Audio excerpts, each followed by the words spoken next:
Singhania Buildcon group presents Jana Gana मन property fest bumper lucky draw के साथ 20 जनवरी से 30 जनवरी तक। हम हैं सिंघानिया बिल्डकॉन।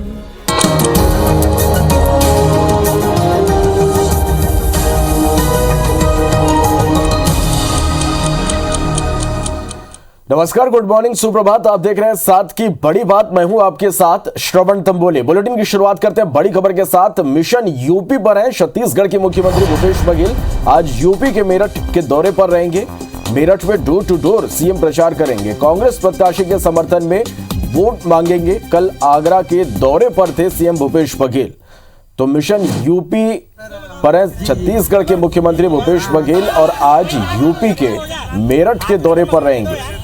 मेरठ में डोर टू डोर प्रचार करेंगे। कांग्रेस प्रत्याशियों के समर्थन में वोट मांगेंगे। कल आगरा के दौरे पर थे सीएम भूपेश बघेल।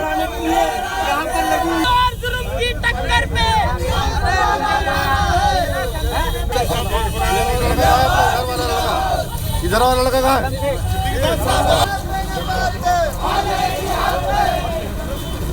चले तो मेरठ में आज छत्तीसगढ़ के मुख्यमंत्री Bhupesh Baghel door to door प्रचार करेंगे। चुनाव प्रचार अभियान ने पूरी तरह से रफ्तार पकड़ लिया। लगातार यूपी के दौरे पर है छत्तीसगढ़ के मुख्यमंत्री भूपेश बघेल और यहां जनसंपर्क कर कांग्रेस के पक्ष में माहौल बना रहे। कांग्रेस प्रत्याशियों को जिताने की अपील लोगों से कर रहे हैं। तो आज मेरठ के दौरे पर रहेंगे और मेरठ में डोर टू डोर सीएम प्रचार करेंगे।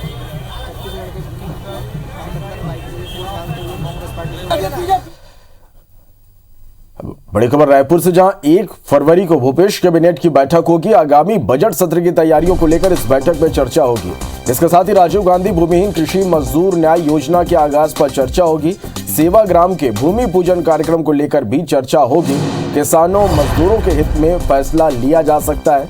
शासकीय कर्मचारियों के हित में भी अहम फैसले हो सकते हैं। तो 1 फरवरी को भूपेश कैबिनेट की अहम बैठक होने जा रही है और इस बैठक में आगामी बजट सत्र की तैयारियों को लेकर चर्चा होगी।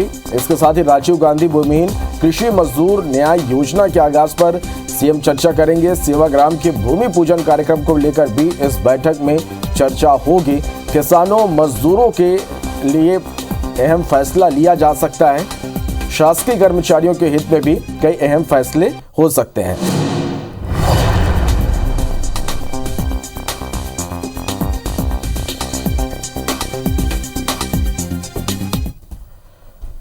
बढ़ते आगे, बीजेपी के बूथ विस्तारक अभियान का आज आखिरी दिन है। बीजेपी के बूथ विस्तारक अभियान का आज आखिरी दिन। अलग अलग क्षेत्रों में बीजेपी के बड़े नेता रहेंगे। बूथों पर कार्यकर्ताओं से मुलाकात करेंगे। पार्टी की आगामी रणनीति पर भी चर्चा होगी। तो बीजेपी के बूथ विस्तारक कार्यक्रम का आज आखिरी दिन है और आज आखिरी दिन भी अलग अलग क्षेत्रों में बीजेपी के बड़े नेता रहेंगे। बूथों पर कार्यकर्ताओं से मुलाकात करेंगे, उनसे चर्चा करेंगे। पार्टी की आगामी रणनीति पर भी मंथन होगा, चर्चा होगा।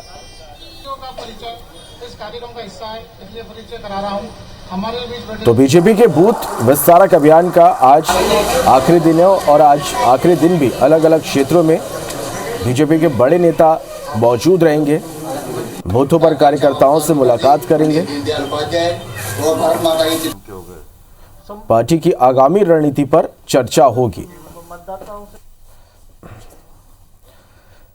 चलिए बढ़ते आगे और बात कोरोना अपडेट की करें तो छत्तीसगढ़ में बीते 24 घंटे में 3,783 नए कोरोना के मरीज मिले। तो वहीं 24 घंटे में 15 मरीजों की मौत हुई है। प्रदेश में कल 4,776 लोग स्वस्थ हुए और प्रदेश में एक्टिव केस 25,115 पहुंच गए। प्रदेश में कल 43,887 टेस्ट हुए और पॉजिटिव दर प्रदेश की 8.62% पर है।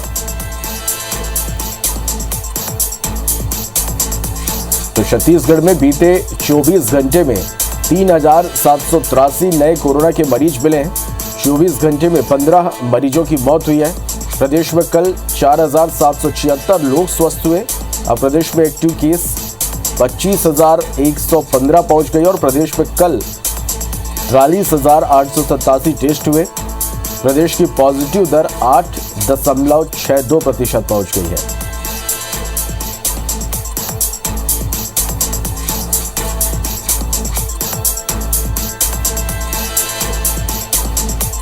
चले तो 3,783 नए केस सामने आए, 4,776 मरीज ठीक हुए।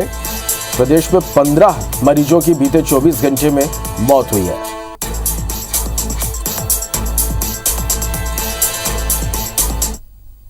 चलिए और बात मध्य प्रदेश की करें तो बीते 24 घंटे में 8,678 नए कोरोना के मरीज मिले। अब तक 9,50,134 लोग मध्य प्रदेश में कोरोना से संक्रमित हो चुके हैं।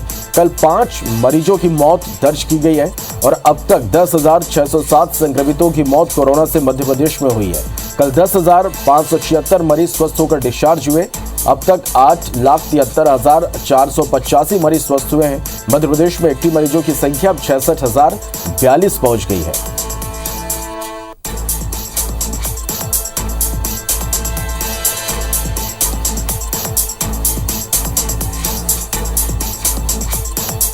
तो बीते 24 घंटे में 5 मरीजों की कल मौत दर्ज की गई है। 8,678 नए मरीज सामने आए। 10,576 मरीज कोरोना से स्वस्थ हुए हैं। तो वहीं 5 लोगों की मध्य प्रदेश में कोरोना की वजह से मौत हुई है।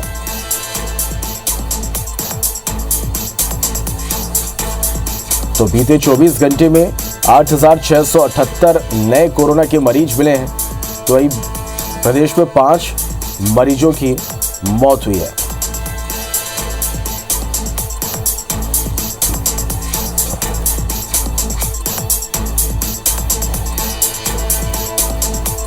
तो मध्य प्रदेश में कोरोना का कहर लगातार जारी है और कल 10,607 मरीज स्वस्थ हुए और बीते 24 घंटे में 8,678 नए केस मध्य प्रदेश में मिले हैं।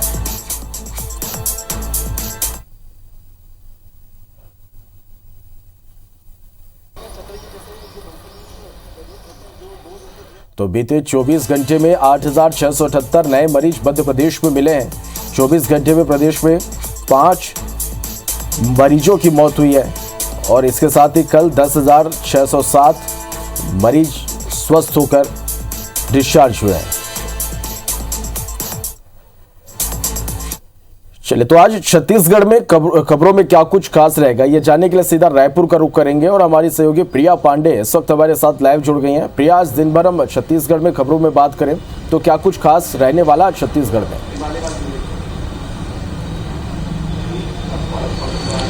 बिल्कुल श्रवण, आज राष्ट्रपिता महात्मा गांधी की 73वीं पुण्यतिथि है। ऐसे में प्रदेश भर में अलग अलग स्तर पर आयोजन किए गए हैं। अलग अलग जगह पर राष्ट्रपिता महात्मा गांधी को श्रद्धांजलि दी जाएगी और उनके जो द्वारा काम किया गया है, चाहे देश को आजाद करवाना हो या जो अलग अलग संदेश उन्होंने दिए हैं, अहिंसा, परमो धर्म, इस तरीके के अलग अलग आज उनकी बातों को भी याद किया जाएगा। इसके अलावा अगर बात करें मुख्यमंत्री भूपेश बघेल की, तो मुख्यमंत्री भूपेश बघेल उत्तर प्रदेश के दौरे पर हैं और आज मेरठ में डोर टू डोर कैंपेन करेंगे।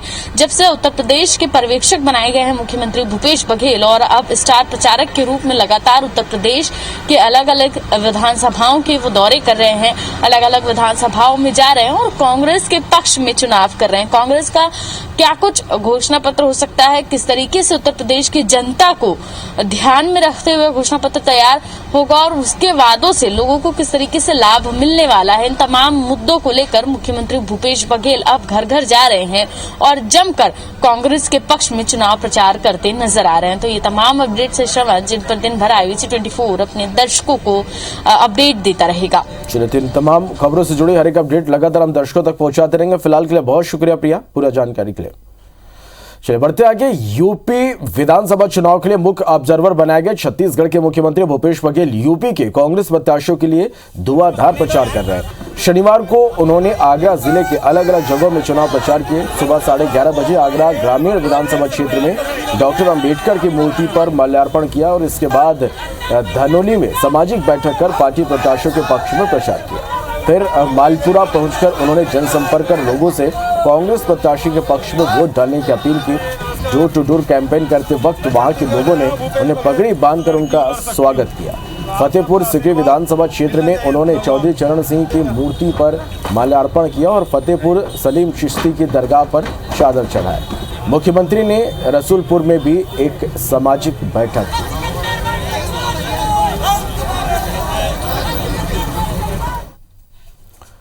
कांग्रेस सांसद राहुल गांधी 3 फरवरी को छत्तीसगढ़ के दौरे पर आएंगे। मुख्यमंत्री भूपेश बघेल ने खुद ट्वीट कर इसकी जानकारी दी। राहुल गांधी छत्तीसगढ़ सरकार की नई राजीव गांधी भूमिहीन कृषि मजदूर न्याय योजना की शुरुआत करेंगे, जिसके तहत प्रदेश के 4.5 लाख भूमिहीन कृषि मजदूर को हर साल 6,000 रुपए दिए जाएंगे। साथ ही अपने हाथों से पहली किश्त जारी करेंगे।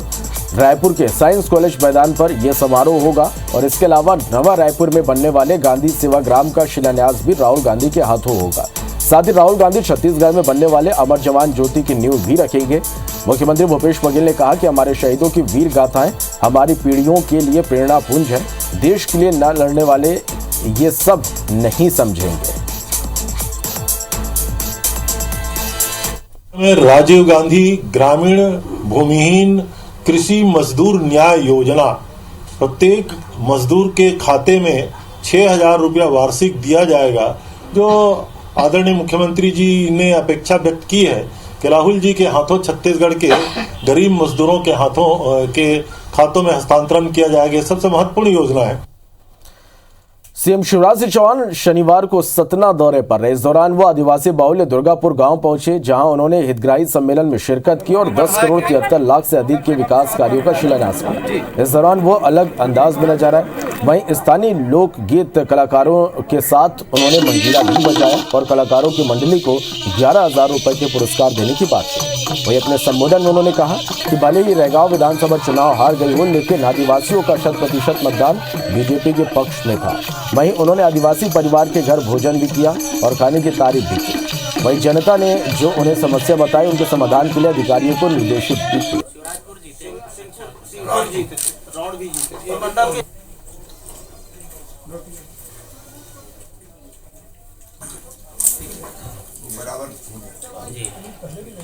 बूथ विस्तारक योजना के अंतर्गत इस बूथ के अध्यक्ष हमारे कल्याण सिंह गौंड हैं और पूरी बूथ समिति के साथ हमने आज चर्चा की, बैठक की, उनके साथ विचार विमर्श किया। पार्टियां बहुत मजबूत है और टीम भी बहुत अच्छी बनी है। फिर कल्याण सिंह जी के ही हमने भोजन किया। मध्य प्रदेश की सियासत में नाग और सपेरे की एंट्री हो गई है। जी हां, मध्य प्रदेश के कृषि मंत्री कमल पटेल ने बड़ा बयान दिया है। उन्होंने कांग्रेस प्रदेश अध्यक्ष कमलनाथ को नाग और राज्यसभा सांसद को सपेरा कहा। उन्होंने कहा कि सपेरे के चक्कर में आकर नाग ने प्रदेश में अपना सब कुछ खत्म कर लिया। वहीं कमल पटेल ने दोनों को दीमक तक करार दे दिया। नाग जो आप बता रहे कमलनाथ, दिग्विजय सिंह सपेरा और कमलनाथ नाग सपेरे के कहने में आ गए और निपट गए। एक चीज, दूसरी बात, ये देश के लिए भी ये दिग्विजय सिंह ने कहा संघ को की दीमक है। मैंने कहा संघ दीमक नहीं, कमलनाथ तो दिग्विजय सिंह दीमक है जो कांग्रेस को भी खा गया और कांग्रेस दीमक है जो देश को खा। बड़तिया के पिछले 27 दिनों से आंदोलन कर रहे नवा रायपुर के प्रभावित किसानों की पहली बार सरकार के साथ बातचीत हुई। कैबिनेट मंत्री रविंद्र चौबे के बंगले पर मंत्रिमंडलीय उप समिति के साथ किसान प्रतिनिधियों की करीब 4 घंटे तक बातचीत हुई। किसानों ने 11 बिंदुओं पर अपनी मांगे रखी, जिनमें से नवा रायपुर के गांव में बसे लोगों को भूमिहीन अधिकार का पट्टा देने वाली मांग पर सरकार ने पहल कर दी है। 15 दिनों के भीतर सरकार की तरफ से सर्वे कराया जाएगा और हितग्राहियों की पहचान की जाएगी। इसके अलावा वार्षिकी राशि के आवंटन पर भी पहल करने का आश्वासन दिया गया। किसान प्रतिनिधियों ने भी बैठक को संतोषजनक बताया, लेकिन फिलहाल अपने आंदोलन को खत्म करने से इनकार कर दिया। उन्होंने कहा कि जब तक सभी मांगे नहीं मान ली जाती, तब तक आंदोलन जारी रहेगा। मंत्रिमंडलीय उप समिति सदस्य रवि चौबे, मोहम्मद अकबर और शिव डहरिया के अलावा इस बैठक में वरिष्ठ कांग्रेसी नेता धनेंद्र साहू, उप मुख्य सचिव सुब्रत साहू और नवा रायपुर डेवलपमेंट अथॉरिटी के सीईओ अयाज कंबोली भी मौजूद रहे। कह रहे थे कि ग्रामीण क्षेत्र और शहरी क्षेत्र में जो मुआवजे का अंतर है, उसमें किस तरीके से रास्ता निकाला जाए और साथ ही साथ जो उन लोगों को लिए जो दुकान जैसे आवास जैसे जो शब्द हैं, उनको पट्टा देने के बारे में, तो ये सारे विस्तृत चर्चा किया गया। जितने प्रस्ताव रखे उस पर हम लोग अब निर्णय करेंगे आने वाले समय में बहुत जल्दी। और विधिवत पॉइंट टू पॉइंट चर्चा हुई है।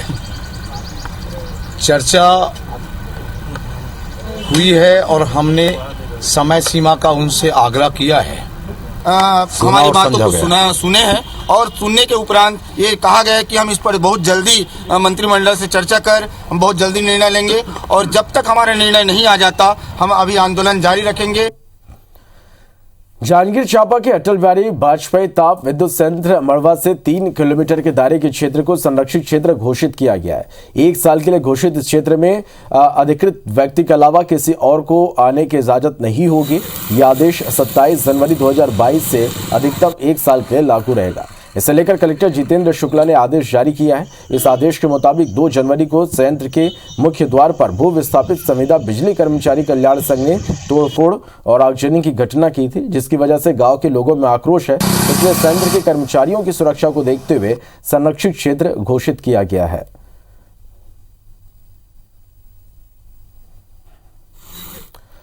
नगर पालिका परिषद कोंडागांव में हाल ही में उपचुनाव हुए थे। उपचुनाव के ठीक बाद कोंडागांव के राजनीतिक गलियारों में तख्ता पलट ने सभी को चौंका दिया। वर्तमान में नगर पालिका परिषद कोंडागांव में बीजेपी से अध्यक्ष और उपाध्यक्ष काबिज हैं। अब बीजेपी के ही कुछ बागी पार्षदों के दम पर कांग्रेस ने तख्ता पलट के लिए दावा पेश किया। बीजेपी के बागी पार्षदों और कांग्रेस के पार्षदों के साथ कांग्रेस के खेमे में कुल 16 पार्षदों का होना बताया जा रहा है। इसी दावे के साथ कलेक्टर कोंडागांव को अविश्वास प्रस्ताव पेश किया गया। 2020 में नगर पालिका परिषद का चुनाव हुआ था, जिसमें बीजेपी को 14 और कांग्रेस को 8 पार्षद मिले थे। बीजेपी के हेम कुंवर पटेल अध्यक्ष और जसकेतु सेंडी उपाध्यक्ष पर काबिज हुई। वहीं बीजेपी के 7 पार्षदों ने बगावत कर और कांग्रेस से संपर्क करते हुए अविश्वास प्रस्ताव लिया।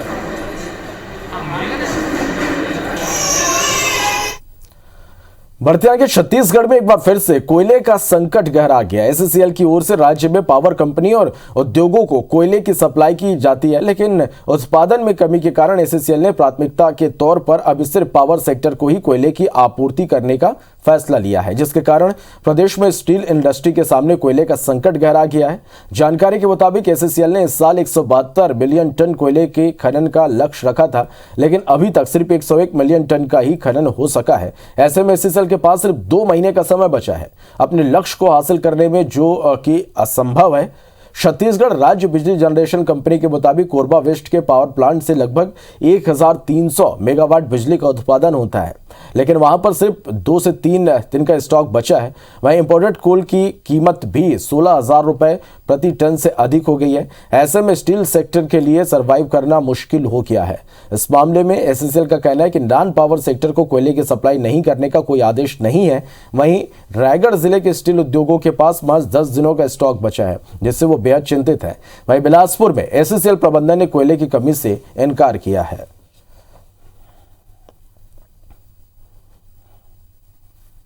कोरबा वेस्ट का प्लांट है हमारा, उसमें 3 से 4 दिन का कोयला है, क्योंकि जो कुसमुंडा माइंस जो है उसमें अभी बीच में प्रोडक्शन कम हो रहा था, अभी इम्प्रूवमेंट चालू हुआ है। कोयले के प्राइस वैसे ही काफ़ी बढ़ गए, इंटरनेशनली भी RB2 के रेट का ऑल टाइम हाई चल रहे हैं और पहले ही कोल की शॉर्टेज है। और उसके बाद अगर आप इंडस्ट्री को कोयला दोगे नहीं तो इंडस्ट्री में प्रोडक्शन हो नहीं पाएगा। मिनी स्टील प्लांट पहले ही इतनी समस्याओं से जूझ रहा है, ऊपर से अगर कोल के कारण स्पंज आयरन के प्राइस इतने ज़्यादा बढ़ गए हैं और रोलिंग मिलों का माल उठ नहीं पा रहा है, तो बड़ा दिक्कत मिनी स्टील प्लांट वालों को भी हो गई है। नॉन पावर कंज्यूमर्स हैं, जिसमें स्पॉन्ज आयरन, री रोलिंग प्लांट्स इत्यादि के उपभोक्ता शामिल हैं। उन सभी को कोयले आपूर्ति बंद किए जाने के संबंध में कोई भी निर्देश, किसी प्रकार का निर्देश जारी नहीं किया गया है। एसीसीएल बेस्ट एफर्ट्स के आधार पर नॉन पावर सेक्टर को भी कोयला उपलब्ध कराने की दिशा में भरसक प्रयत्न कर रही है। जानकारी हमें नहीं मिल पाई है। सडनली कल एससीएल ने एक नोटिस जारी किया कि आगामी आदेश तक अस्थायी रूप से नॉन पावर सेक्टर को कोल सप्लाई बंद कर दिया गया। हम लोग शॉकिंग हो गए कि किसी प्रकार की कोई पूर्वानुमान नहीं था। इसलिए जब बरसात के समय में जब हुई थी उसके बाद में बहुत इजी गोइंग चल रहा था, कोई दिक्कत आ नहीं रही थी।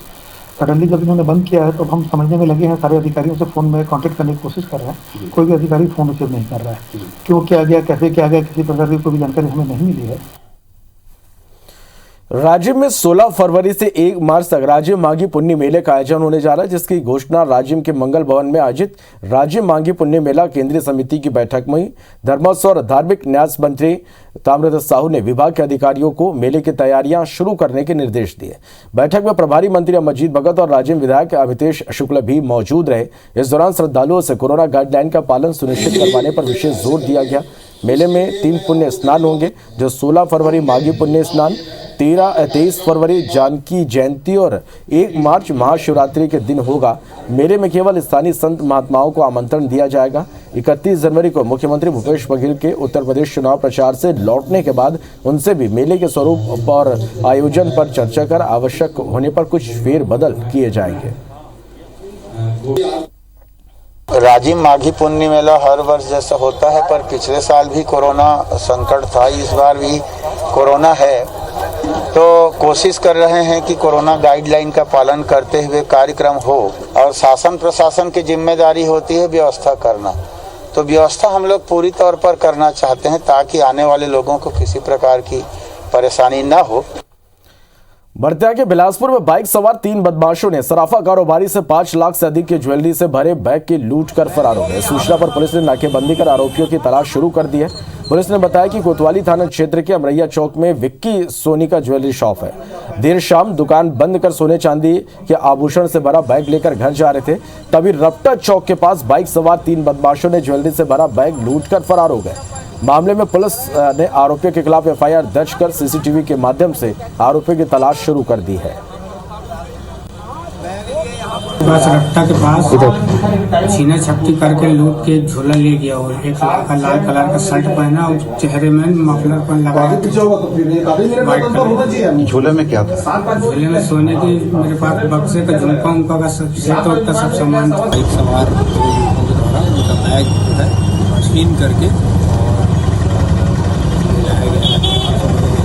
अभी जो है हम घटनास्थल में है और आसपास सीसीटीवी फुटेजेस चेक कर रहे हैं। लगभग 5 लाख रुपए के सोने चांदी के अभी जो है छीन कर ले जाएंगे। बर्तिया के मध्य प्रदेश का पहला ड्रोन स्कूल ग्वालियर में खुलने जा रहा। मार्च में MITS कॉलेज में ड्रोन स्कूल शुरू होगा। इंदिरा गांधी राष्ट्रीय उड़ान अकादमी और MITS के बीच मेमोरेंडम ऑफ अंडरस्टैंडिंग हुआ है। देश के पहले ड्रोन स्कूल में 3 महीने से लेकर 1 साल तक के कोर्स चलेंगे। फरवरी में इंदिरा गांधी राष्ट्रीय ड्रोन अकादमी भर्ती विज्ञापन जारी करेगी। इस पर प्रवेश और नियमावली का उल्लेख रहेगा। बता दें कि 11 दिसंबर को नागरिक उड्डयन मंत्री ज्योतिरादित्य सिंधिया ने प्रदेश में 5 ड्रोन स्कूल खोलने का ऐलान किया था। पिछले साल 13 दिसंबर को ग्वालियर में आयोजित ड्रोन मेले में मध्य प्रदेश में 5 ड्रोन स्कूल खोलने की बात कही गई थी। ये स्कूल इंदौर, भोपाल, जबलपुर, ग्वालियर और सतना में खुलेंगे। रायपुर में बैंक में जाली नोट मिलने के बाद हर कोई हैरान करने वाले खुलासे यहां पर हुए हैं। कई खुलासे यहां पर हुए हैं। बैंक में जमा किए गए नोट कलर प्रिंट के जरिए स्कैन कर बनाए गए थे। नोटों को देखने और सुनने में बिल्कुल असली नकली का पता नहीं चल पाता।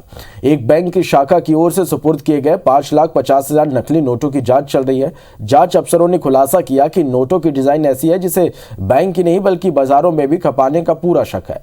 आउटर देहाती इलाकों में ज्यादातर नोटों की खपत हो सकती है। सभी किस्म के नोटों में फर्जीवाड़ा बहुत ही आसानी से किया गया है। 100 के नोट हो या फिर 2000 के नोट, कलरफुल कागजों पर परफेक्ट प्रिंट है। जानकारों के मुताबिक जाली और नकली नोट के लिए नोडल थाना सिविल लाइन में अब जब तक करेंसी का हिसाब करोड़ों तक पहुंचना तय है। रायपुर में जितने बैंकों की संख्या है उस हिसाब से सभी जगहों से लाखों रुपए के नोट थाने में जमा होंगे। फिलहाल इस मामले में पुलिस ने जांच शुरू कर दी है और बैंकों के जिम्मेदार अधिकारियों को बुलाकर उनसे पूछताछ की जा रही है। ये जो प्रबंधक हैं उनसे पूछताछ कर उनका स्टेटमेंट लिया गया है और साथ ही जो दूसरे बैंक जहां से बैंक के शाखा जहां से वो करेंसी चेस्ट में वो उस टाइप के नकली नोट आए हैं उनके संबंध में भी पूछताछ करके पतासाजी की जाएगी और उसमें अपन ये पता करने का प्रयास कर रहे हैं कि नकली नोट कहां से आया है वहां पे। चलिए तो इसी के साथ फिलहाल इस बुलेटिन में इतना है। नमस्कार।